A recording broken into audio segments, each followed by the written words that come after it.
এই রাজনীতির উদ্দেশ্য হচ্ছে অসুস্থ উপায়ে ক্ষমতায় যাওয়া, ক্ষমতায় গিয়ে ক্ষমতা কুক্ষিগত করে এই রাষ্ট্রটাকে নিজের মামুর বাড়ির আবদার হিসেবে গণ্য করা এবং জমিদারি তালুত মনে করা।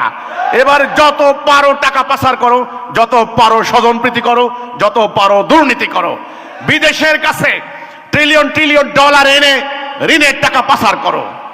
অর্থাৎ এই রাজনীতির উদ্দেশ্য হচ্ছে স্বার্থের রাজনীতি। এই নির্বাচনে প্রত্যেকটা প্রার্থী হলফনামা জমা দিয়েছে। আপনারা বুকে হাত দিয়ে বলুন, একজন প্রার্থী সত্য কথা বলেছে, নো, হলফনামায় মিথ্যা কথা বলেছে। যারা শুরুতেই মিথ্যা কথা বলে পার্লামেন্টে গিয়ে তারা সত্য কথা বলতে পারবে না।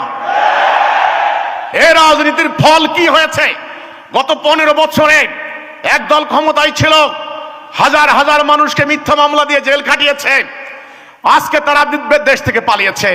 এখন যারা ক্ষমতায় এসেছেন, মিথ্যা মামলা কি বন্ধ হয়েছে? আগামী দিন যারা ক্ষমতায় আসবেন, মিথ্যা মামলা কি বন্ধ করবেন? নো। যারা ক্ষমতায় যেতে পারবেন না তারা বাংলাদেশকে হরতাল, অবরোধ, লকডাউন, শাটডাউন ইত্যাদি দিয়ে জনজীবন বিপর্যস্ত করবেন না। এই গ্যারান্টি আছে? কোন রাজনৈতিক দল কি লিখে দিয়েছে আমরা হরতাল করব না?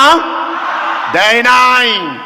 কাজেই বিদ্যমান রাজনীতি, প্রতারণার রাজনীতি, ছলনার রাজনীতি, এই রাজনীতি যারা করতে যায় নির্বাচনের আগে এরা দাড়ি ধরে, টুপি ধরে, এরা বেশি বেশি নামাজ পড়ে, মাজারে গিয়ে শিরনি দেয়, মিলাদ মাহফিল করে, আর কে কত বড় আল্লাহওয়ালা সেটা জনগণের মধ্যে একটা প্রভাব সৃষ্টির চেষ্টা করে।